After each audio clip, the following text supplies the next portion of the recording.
apa itu listrik statis. Jadi listrik statis di sini itu adalah suatu gejala yang ditimbulkan oleh perbedaan muatan yang dimiliki oleh benda.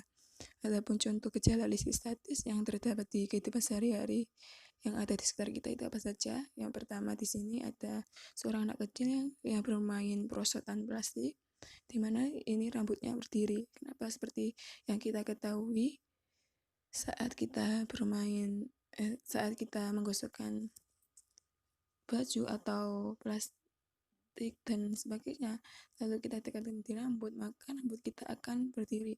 Lalu ini contoh kedua ada styrofoam. Saat kita memotong styrofoam menjadi kecil-kecil, maka potongan styrofoamnya ini akan menempel di tangan kita atau di tubuh kita. Lalu saat kita mau membersihkannya atau melepaskan styrofoam dari tubuh kita, maka styrofoamnya itu akan sulit untuk dilepaskan. Ya, ini termasuk dari gejala listrik statis. Oke, selanjutnya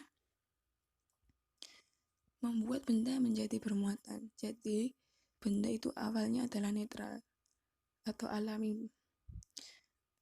Netral atau alami itu apa? Jadi semua benda itu awalnya itu netral atau jumlah proton dan elektronnya itu masih sama.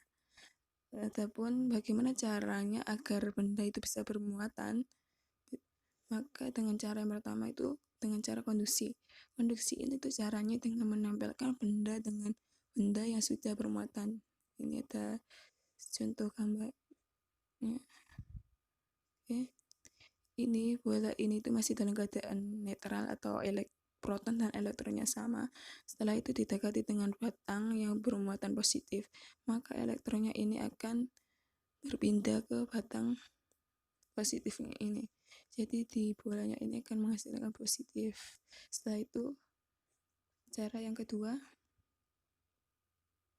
induksi. Jadi induksi ini dengan cara mendekatkan. Kalau tadi konduksi itu dengan cara menempelkan, kalau induksi di sini tuh dengan cara mendekatkan. Ini contohnya. Nah, di sini ada bola yang bermuatan proton dan elektron didekati dengan batang yang bermuatan positif, maka elektronnya ini akan mendekat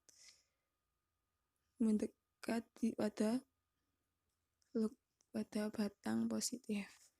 Oke, yang cara ketiga. Cara ketiga ini dengan cara menggosokkan. Jadi cara menggosokkan ini adalah cara yang paling mudah untuk membuat suatu benda itu bisa menghasilkan listrik. Ataupun di sini ada beberapa contohnya. Di sini ada benda plastik. Benda plastik ketika digosokkan dengan kain wol, maka plastik akan bermuatan negatif dan wol akan bermuatan positif. Lalu yang kedua ada ebonit. Ketika ebonit digosokkan dengan kain wol, maka ebonitnya akan bermuatan negatif dan wolnya akan bermuatan positif. Lalu yang ketiga ini ada kaca. Setelah kaca digosokkan dengan kain sutra, maka kaca akan bermuatan positif dan sutranya akan bermuatan negatif. Lalu yang terakhir ini ada sisir. Jika sisir digosokkan dengan rambut, sisir akan bermuatan negatif dan rambut akan bermuatan positif. Oke, lanjut. Muatan listrik pada benda. Ini ada penggaris plastik yang digosok-gosok dengan rambut dapat menarik bulu ayam. Kenapa? Karena pada penggaris plastik yang digosok-gosokkan dengan rambut itu akan menjadi bermuatan listrik. Nah, muatan listrik itulah yang menyebabkan bulu ayam ini itu dapat ditarik oleh penggaris. Oke, lanjut. Di sini ada juga lagi penggaris plastik dan juga kain wol. Setelah kain wol dan penggaris plastik ini digosokkan, apa yang akan terjadi?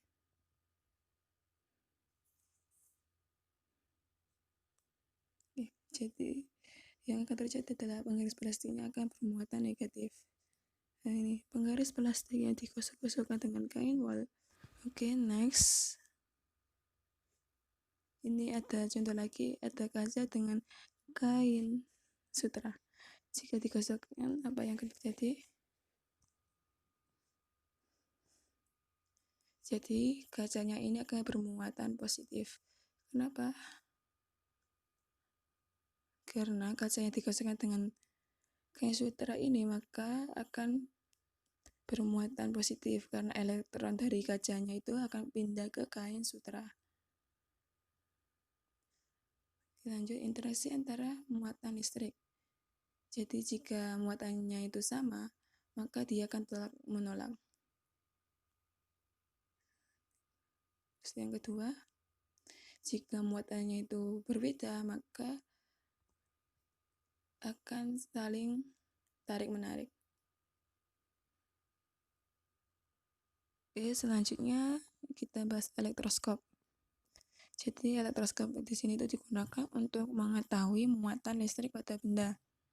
Adapun elektroskop ini ada contoh elektroskop yang sudah jadi, ataupun elektroskop ini itu terdiri dari kepala elektroskop. Jadi kepala elektroskop ini bisa dibentuk seperti ini atau seperti di video yang telah saya berikan sebelumnya.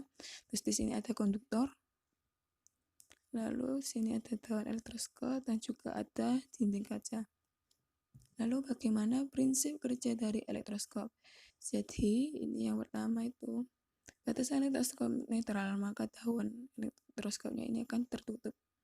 Lalu selanjutnya ini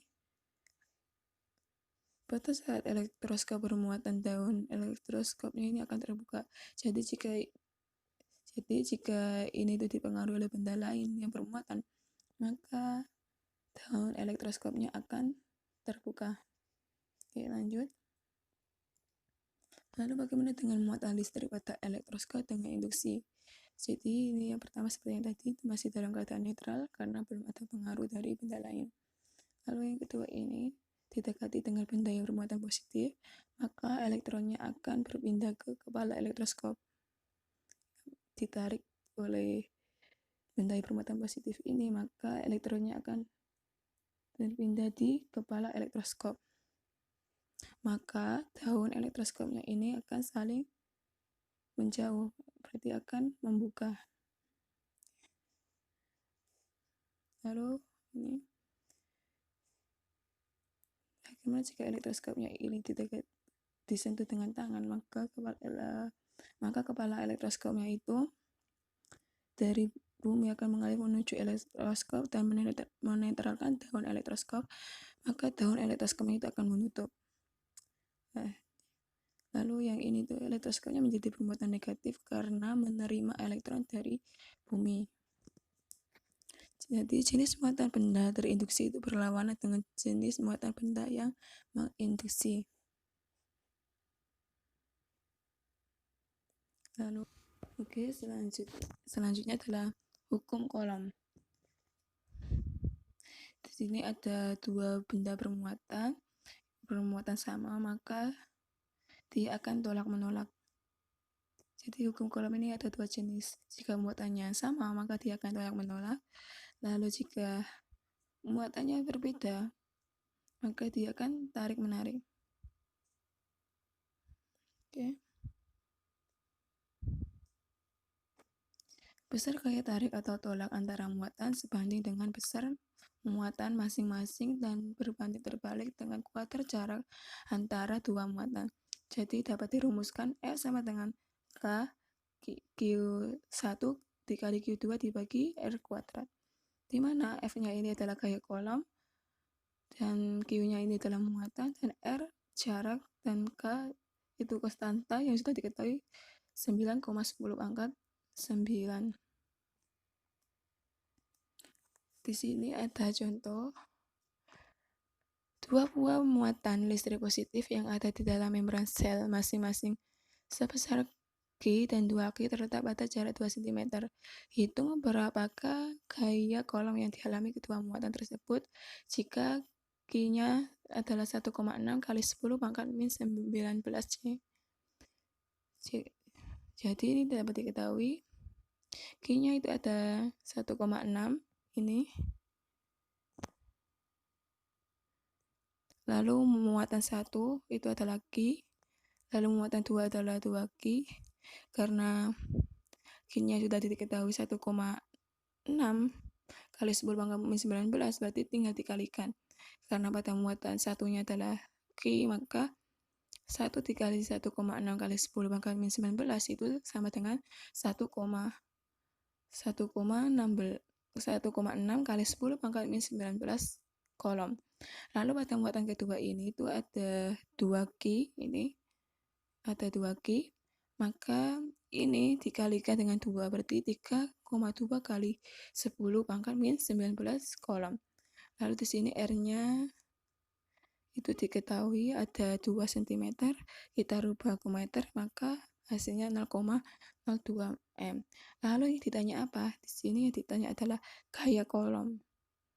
Maka rumusnya adalah S sama dengan K kali Q1 dikali Q2 dibagi R kuadrat. K-nya kita masukkan 9 kali 10 pangkat 19, ini konstanta jadi sudah diketahui. Lalu dikalikan dengan Q1-nya. Q1-nya adalah 1,6 kali 10 pangkat min 19 kolom, lalu dikalikan dengan 3,2 kali 10 pangkat min 19, lalu dibagi dengan R. R-nya itu adalah 0,02 meter atau 2 kali 10 pangkat min 2 M kuadrat. Lalu kita jumlahkan, maka hasilnya akan 11,52 dikali 10 pangkat min 25 N M kuadrat per J kuadrat M kuadrat. Maka kita sederhanakan menjadi 11,52 dikali 10 pangkat min 24 N.